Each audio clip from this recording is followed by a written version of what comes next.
All right, we are live and on the road. Welcome back. I know it's been a little longer than 15 minutes, but we buttoned her up. We had to change her cameras, some wires, some microphones. We had to go through security to get our A.C.E 30.2 out, and now we are on the road. What we're going to do first, Mark, we're about empty. See, now that was a nice move there. Yeah, man. Don't be that guy. Don't pass on the left to an intersection. That's just... No, that's one of the things I want to talk about too, because you've taken these things out as much as I have.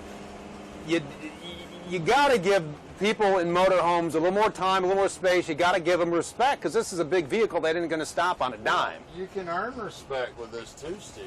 Yeah. I mean, just I always say if you get into a situation and you're not sure if you're going to make it, you know, all that somebody's going to do is ride by and tell you you're number one. Yeah. You know, so if the turn looks tight, yeah, if something's not right, just stop, get out, assess the situation. Yeah.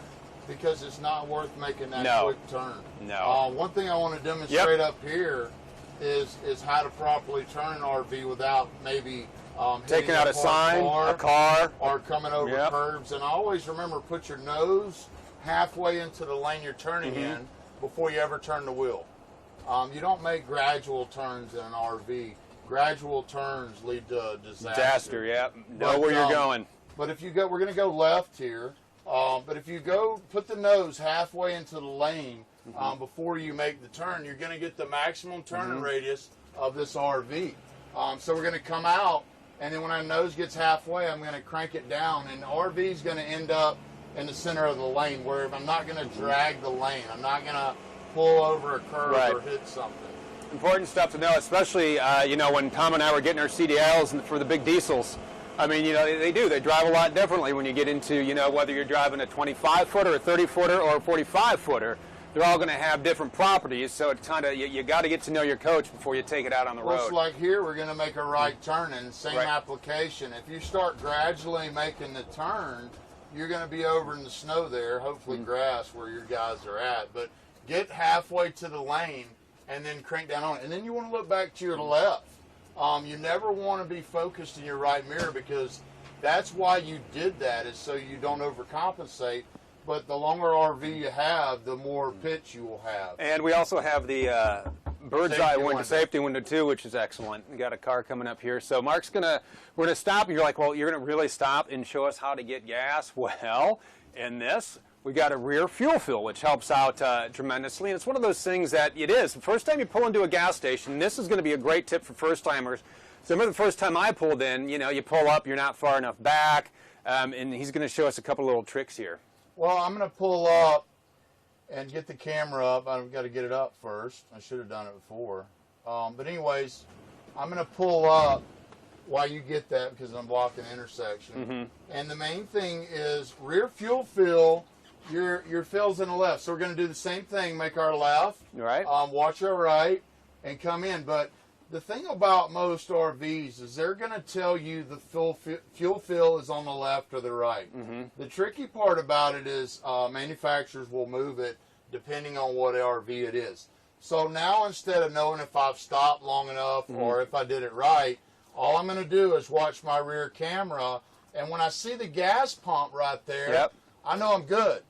We do this in a lot of our products, and again, if this was your first time out and you pulled on the wrong side or whatever you might have did, you're out here spinning around doing all that, and you can't adjust for it. And you look ridiculous. So we're going to go out. Tom's going to come on out, and when we're out here, we're going to talk about some of the features you're going to find on the A.C.E 30.2.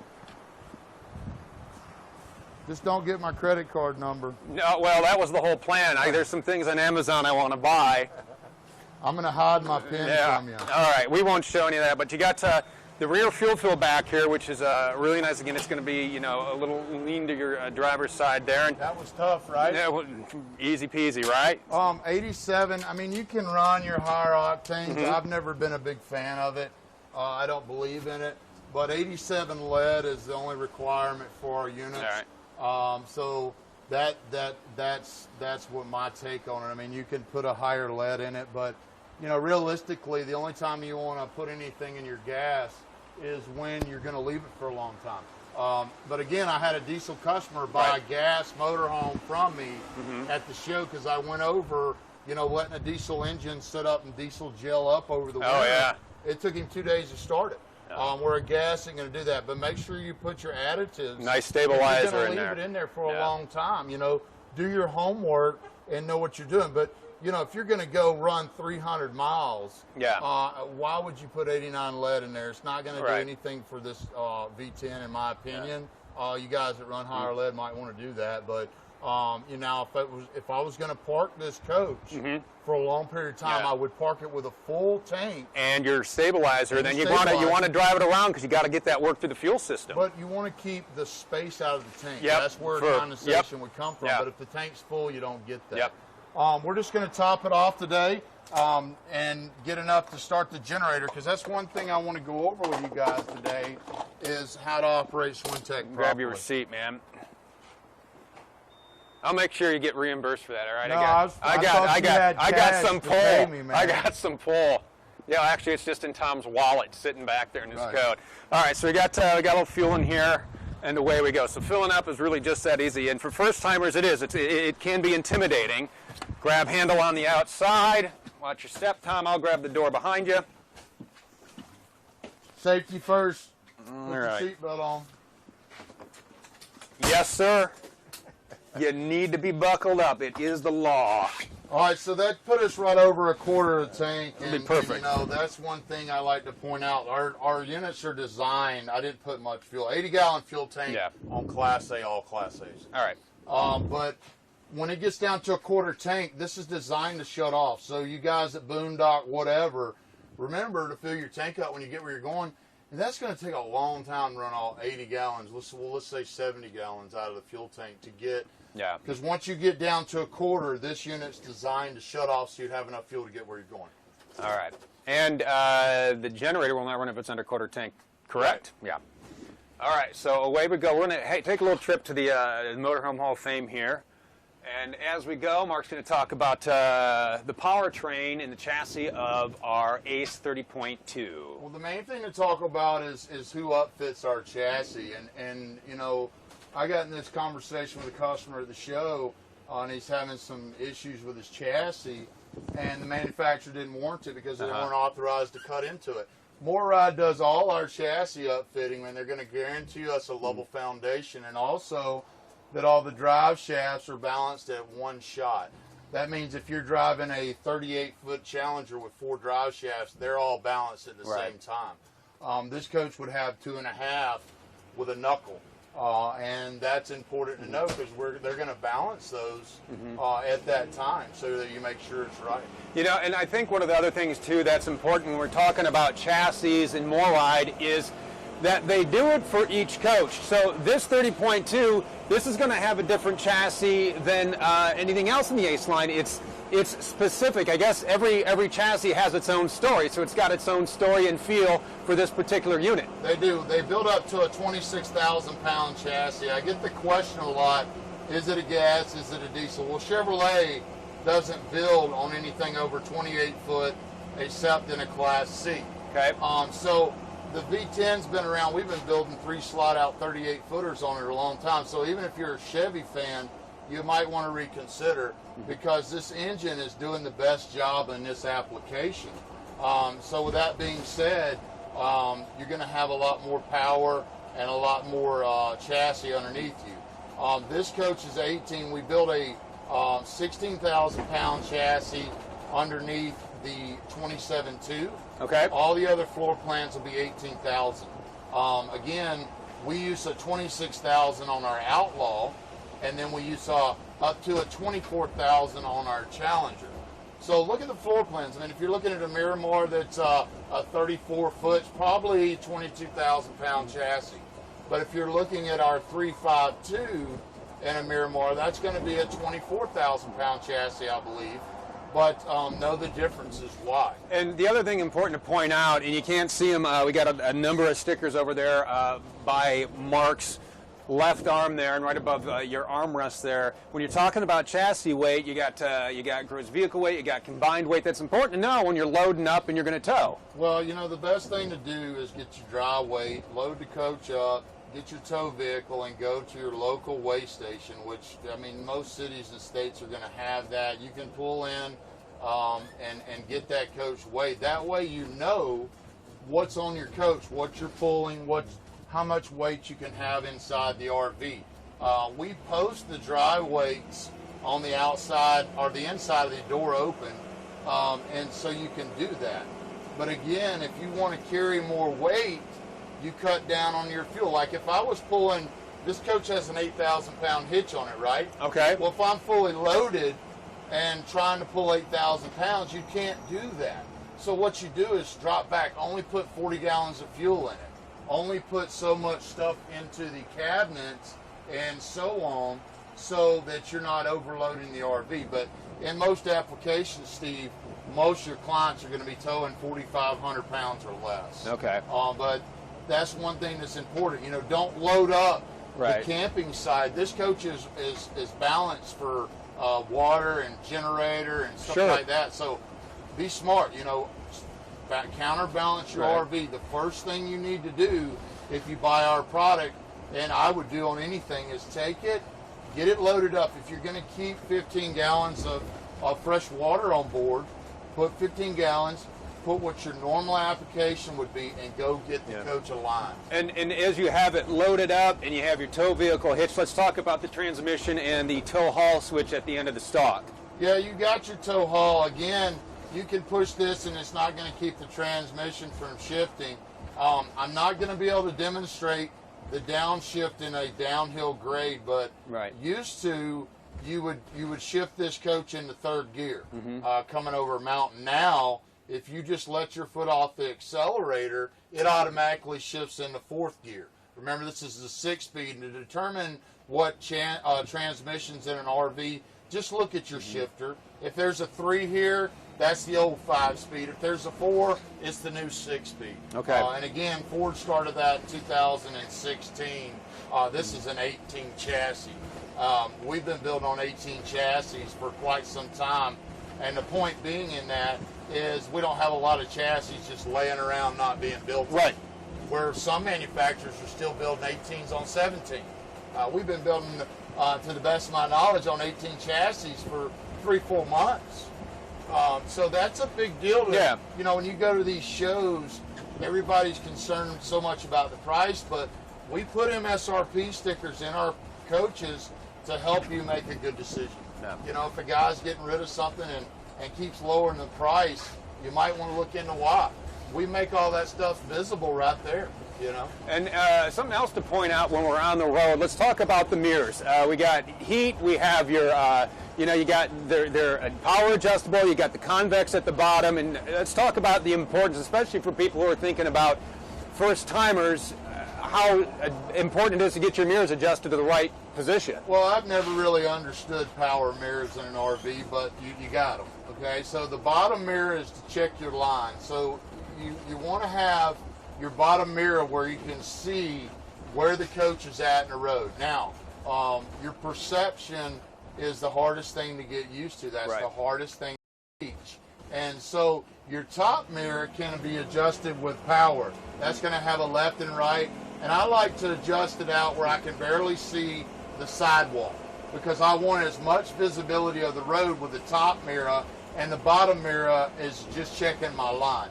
We got the turn signal when we turn the right blinker on. It's going to show the right side, left side, and then most importantly, the trucker's window. Right over here. You know, if right now, if I was getting over, I could just take a quick glance to make sure there's no small cars or motorcycles out there, and some other manufacturers have followed suit in doing that. But we've been doing that for a long time in this Well, and that's one of the things too. You know, our goal is to let you experience. I mean, no worries. You know, go out there, have fun in a vehicle that really isn't going to be intimidating. That's it. But you know, in my experience, you know, everybody that's buying for the first time, their biggest concern is how big is it. Yep. And I tell you, that can be one of the biggest mistakes you make. I'm not saying run out and buy a 38-foot coach, but I'm saying is look at floor plans. You know, Right. if you find that 31-footer and it has everything you want, that's great. Yep. You're good. But Yep. if you're taking a 34-footer that you love, everything about it's perfect, and you go, oh no, well, let's buy a 31-footer, it's going to be easier to drive. Right. Now, your first drive is going to be it's not going to be comfortable whether you buy a 22-footer or a 45-footer. Right. But I always tell the clients, go to bed at 5 a.m. and wake up at 2 a.m. and hit the road. Yeah. And get out on the road and get used to the RV in a good situation. Yeah. Because your first 2 times driving it are going to be a learning lesson. It's nerve-wracking. It really is, because you're worried about, the mirrors and the size and the width and the length and the stopping distance. There's a lot to take in, and it is. It's not the first time you're out, and I'll be honest, first time it's not relaxing.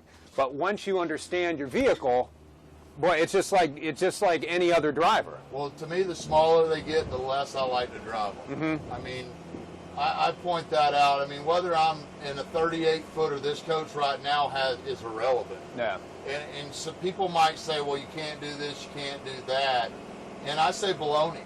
I've been driving these RVs, and I'll take a 38-foot coach anywhere you want to take this coach. Oh, yeah. Now, your parks might not accommodate as much, but how can you buy an RV and be concerned of whether you can stay at a certain park or not a few times out of your ownership? Right. This is a big decision, and believe me, there's parks, they've got hot tubs, they've got free Wi-Fi that'll accommodate, because everybody's going bigger. Yeah. So, again, for me, and I know I've been driving them, whether I'm a 38-foot or a 30-footer, the techniques that I'm showing you will help with that. It doesn't matter how long it is. Right. It applies across the board. It does if you listen to the differences. I'm going to get up some speed here and get going with it. And how much horse and torque do we have in this one? This is going to be sitting at 320 horsepower. It's a 3-valve. I forget the torque ratio. It's up there. But this same engine we put, I think it's 465. Okay. But, I'm not a big numbers guy. You can find that on Ford Spec. But the main thing to keep in mind is this is the same engine that we run under a 38-foot gas with 3 slide outs. Okay. So your fuel economies is going to range depending on how fast you operate. But like I said, if you're fully loaded, you got a tow vehicle, and you're running it below 2,200 RPM and a 3-valve V10, you're going to get about 9 miles per gallon. If you're a guy like me that wants to push the envelope and run 70, 70 plus, you're going to get a little less. Right. So that's kind of the difference. We're going to turn in here right here. All right. We'll do another demo of your right turn. Okay. And again, we'll use this line as like a curb. And what we'll do is hit our blinker and check. I don't really spend much time in the camera, but we want to come halfway into the nose and then turn it.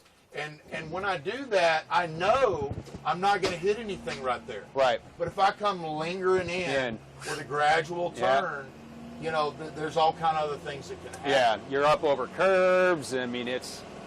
I wonder if they have these plowed out. We can pull in down here. We can go into the lot, wherever you want to take us. I say we go right up the front. And then let's do it.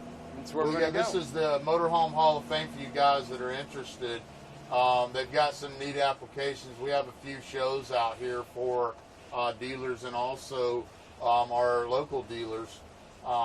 But the neat thing about this, they've got some vintage RVs out here. It's neat. It's really neat to see what they've done inside. It is. Yeah, it is. It's a cool tour. It's really cool. Yeah, if you come out here, by all means, check it out. And so what we're going to do, we're going to pull up here, and we're going to try to demonstrate the operation, the do's and don't, and most of this will run true in all our products. Not so much in other manufacturers. But in our products, all our systems are pretty much going to be the same. So again, we'll just ease in here, and I think this is a good spot right here.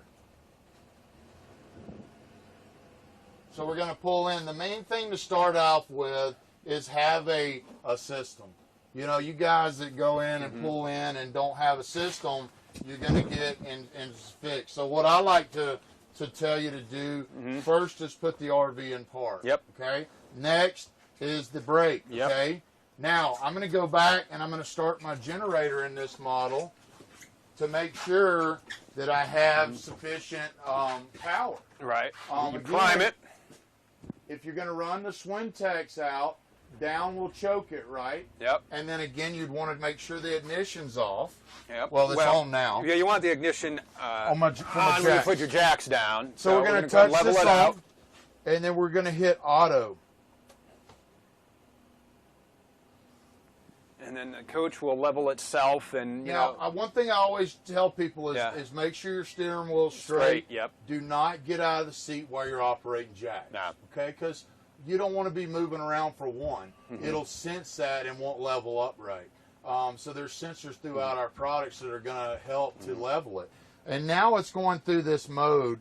And what we like to recommend is now the front's level, and it's going to come down in the back.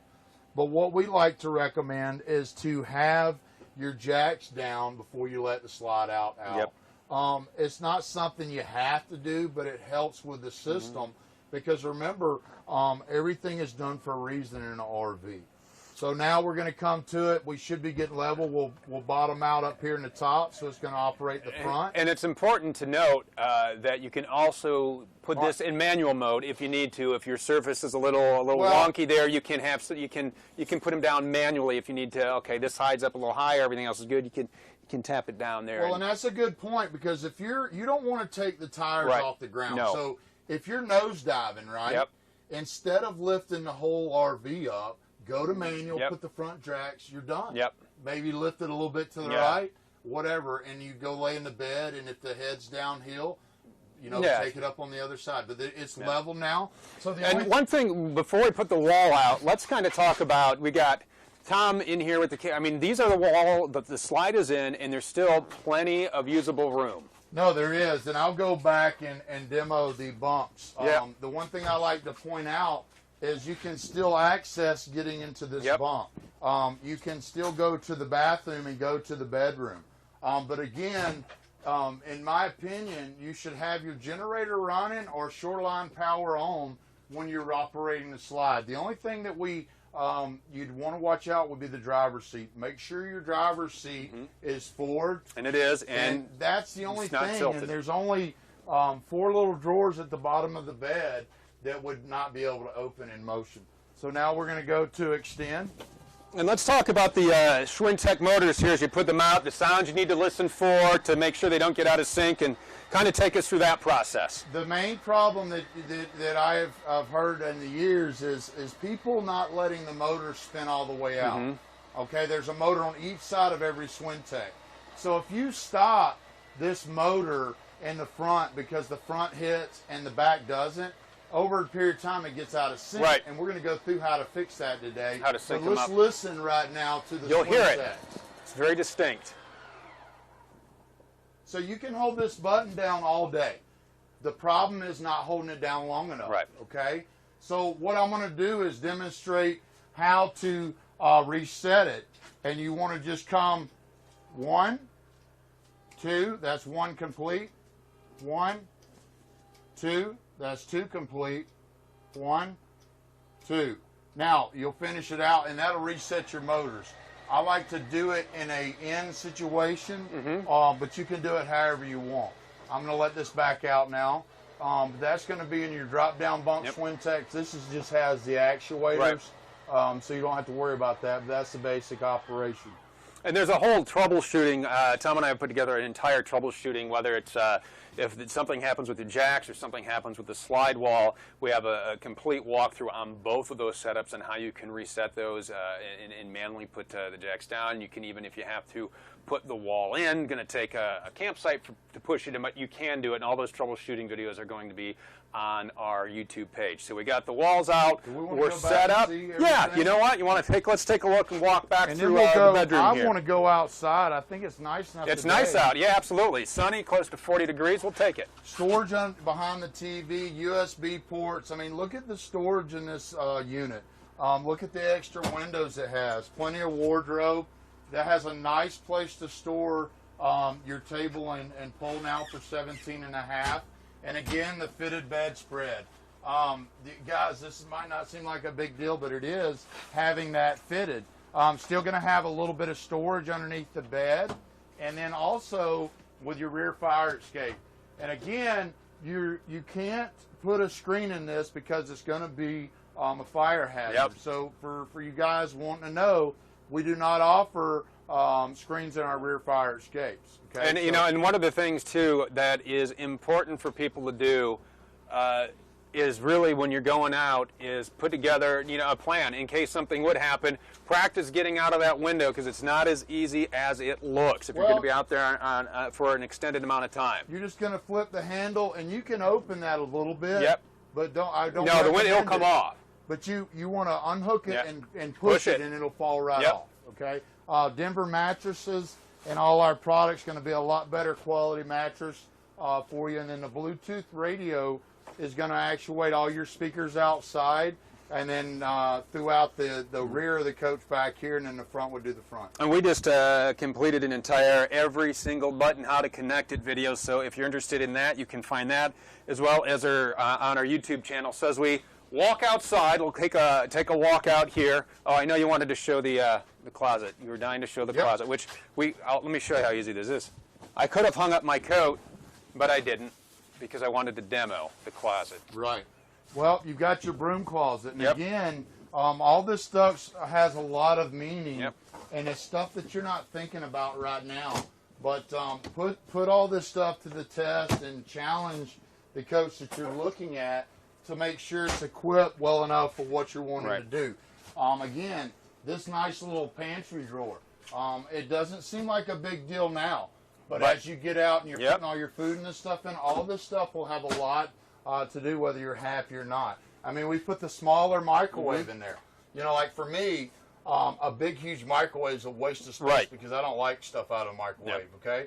But it's still here, but it's going to give you bigger cabinets. Now, we could have came in with a much bigger microwave, but, I mean, let's be honest with each other. I mean, why would you have to have such a big microwave when you're only used to that in certain applications? Now, unless you're like me, a funny story I had when I first moved here many, many years ago and was equipping my apartment, and I bought a microwave. I bought the biggest, baddest microwave I could find, well, now, my wife now, Trey, she says, "Why did you buy that? What do you need that for?" I said, "I can cook a turkey in it." Right. She says, "Have you ever?" I said, "No." She says, "Then why do you have that?" And it was just to be macho. Microwave macho-ness, but you don't, and it did. It took up so much room in my kitchen. Well, slow down and get out charcoal. You know, Mm-hmm. take a minute and light the charcoal grill up and do like that. But let's get outside. Yeah, let's go outside. It's sunny out. It's nice. Look at all that snow. We got For folks who are, if you're out in California, if you're overseas, I mean, you can see the amount of snow that we've been dealing with here, so it's kind of nice for us here. Everything's starting to melt. It's not a pretty time of year, but it's sunny and it's fairly warm out, so we're going to take it. So hello to wherever you are, and you can see the mounds pulled out there. We're going to go ahead and we got awnings, we got speakers, we have everything that you need to set up camp outside. And we're going to get camp set up. You can see Mark's got the awning coming out here. It's got the integrated LED lights, and this is just how easy it is to set up camp. We got the generators running. You know, if you don't want to do charcoal, like Mark was saying, we got instant propane connection there. And this is really neat. This is your mudroom right here. That, you know, it's these nice rotocast bays. It's huge. You got a drain plug in here, so you know you just throw you know, the wet boots if you're camping in this stuff right in here, let everything drain out, and then you're good to go. And you can access them from right here. I'm going to kill the generator Yeah. so we don't have that noise. Yep. But again, you've got a storage box for miscellaneous stuff here and there. But one thing I want to point out, look at other coaches in this price point and notice how many power steps they have. Okay? We integrate all our steps into the RV because it's going to last longer, and you're not going to have, when you add 3 to 4 power steps, you will have more issues. Yep. Most of our RVs have 1. The most we have is 2. But again, in some products, they'll have a higher center of gravity, which is going to give you a top-heavy feel, where we don't. We have a lower center of gravity, and that's why we only need 1 step. So put that stuff to a test. It'll show and really know what you're looking at in this product. Valves and extenders, standard. Yep. Outdoor speakers standard. This would be your gravity fill for your carrying capacity tank. So you can fill that up and put water on board and use that going down the road. Again, that's why I like the motorhome is you can do stuff going down the road. Go ahead and lock that for me if you would, kind sir, just to kind of show off the amount of storage that we have in here. I mean, this is an extremely large storage bay.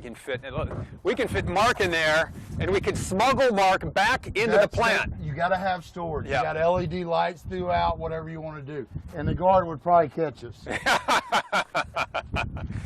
He likes you. I think he'd let it So slide. 300-pound capability on ladders. That's so. I'm 240 pound. As you see, this ladder is solid. Yeah. They're all mounted the same with all our products. And again, 8,000-pound hitch. Right there, steel bumper, which important, you know, because things are going to happen, right? You're gonna ding somebody. Somebody's going to ding you. Easy to replace instead of fixing fiberglass. Right, and this is a big difference in a Hurricane Wind Sport versus an ACE. Is a motor cap, fiberglass cap better? You make the decision. Right. But for me, if I back this into that pole right there, I'm not going to have to spend a bunch of money to replace the whole cap. I'm just going to hit that bumper. Yep.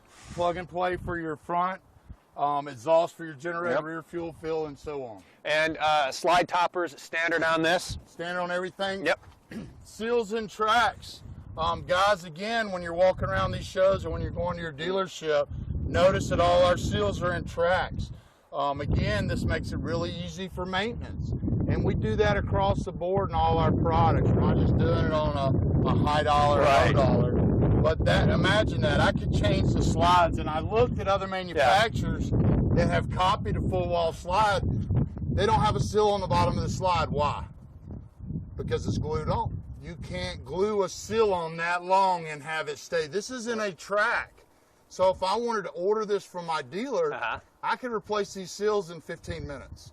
Again, that's how we design coaches, so you can maintain them at your leisure. And this is, got the 3-track system here with the Schwintek motors you can see. That's going to be an auto correct. The two are for support. And the main thing I like to point out is if you have problems with a slide out down the road 10, 20 years, if you've got a system pulling just from the bottom, the slide out will gradually fall out. Not fall out totally, but it'll when you close it up, it'll stay out at the top.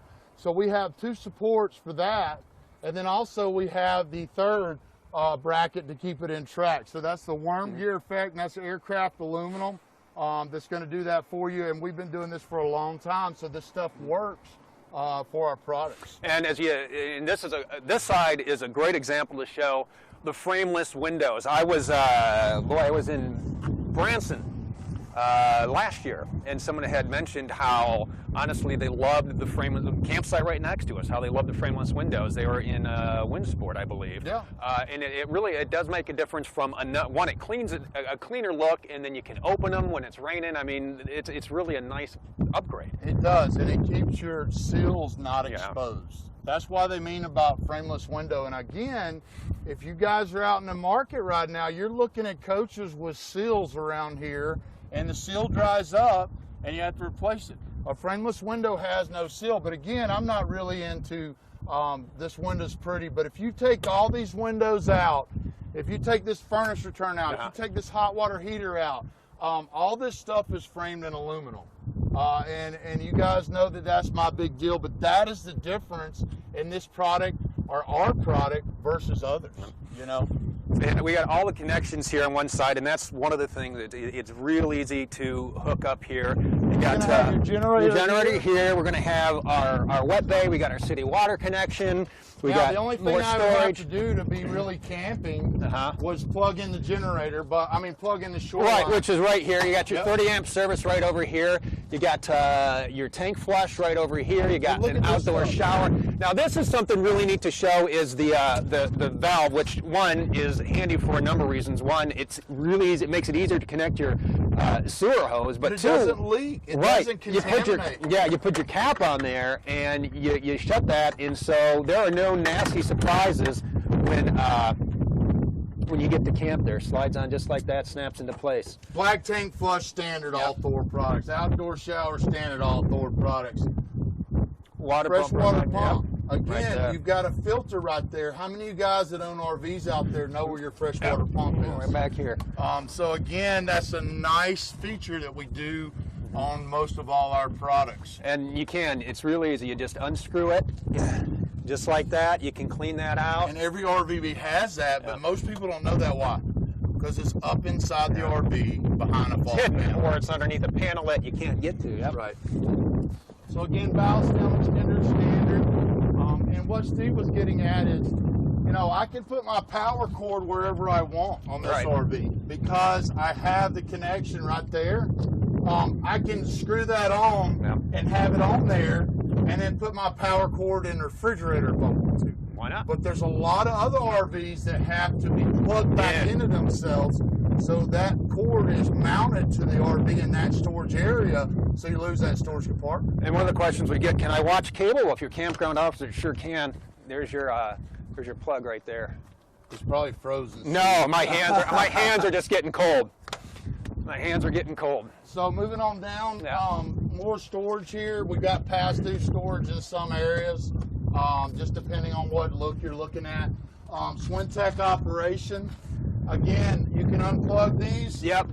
And push the slide in. Steve has all this online. You can check that out. This flashes a code in this box. If you see that flashing a code, all you got to do is call Swintech or Lippert and find out what's going on with your slide. Yep, and you can also, there's a little reset button you can press there. I think it's like 6 times and then hit the 7th and then I think it resets. But again, we have to put it in on YouTube. one motor. Yep, there's your power cord. Test this out with your other RVs. How many RVs can you really hold the power cord out like this? Yeah. If you don't think about this stuff, you're losing your back storage compartment because the 50 amp service is mounted to the wall. Yep. Right in there. And away we go. And what we got in here? Hydraulics. This is hydraulics. We've done a short. No, this is hydraulics I never said. LED light. Sorry, it's on the other side. We can drift over there and look at that. Sure. What?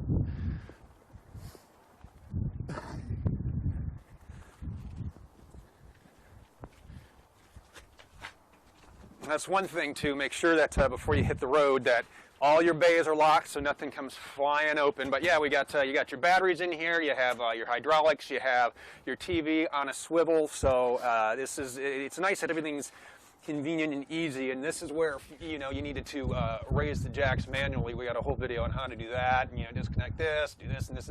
Watch that video if you would ever need to do that. The E-ring for your dog, or running a cable up in here to tie your bikes off. Yep. Whatever it might be. Just like that, everything easy, accessible. Swivel. Everybody went to an outdoor TV with their products, but all of them are still not swivelable. So if you got a sun glare, so what? Move it. Move it. Sure, look at that. And under the patio.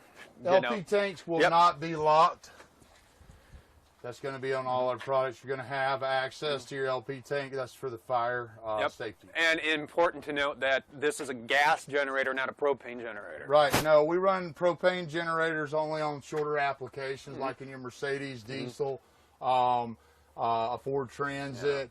Stuff like that. I always say if you see a smaller little diesel or Mercedes diesel, those are usually LP or diesel generators. So there's not going to be a diesel generator or LP on a Class A. Then you move into a diesel generator on a diesel pusher. Just like that. So that's how easy it is to drive, to set up. I think we've covered a lot of ground today. In 360, we've covered ground on the road. I don't think... unless we start making flying RVs, Mark, I think we've covered everything we can. Well, I think one thing to cover is this right here. And if I may, by all this means. is going out to Signature Motorhome in Europe.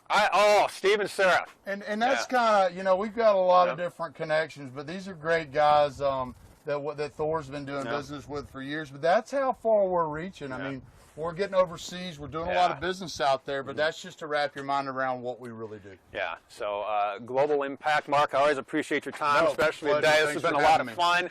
So again, for those of you who didn't get to watch the 360 video, if you're watching this right now on YouTube or on Periscope, we are going to take that and yank that off of Facebook and then drop it down into the other platforms so you can watch it there. It was a lot of fun.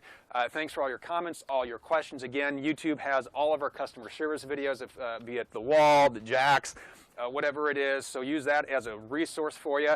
And again, if there's anything, any questions, we would love to get you answers. So thanks for watching, and we will do this again real soon. Maybe on the road, maybe 360, who knows, but it's a lot of fun, and we'll see you real soon. This is Steve.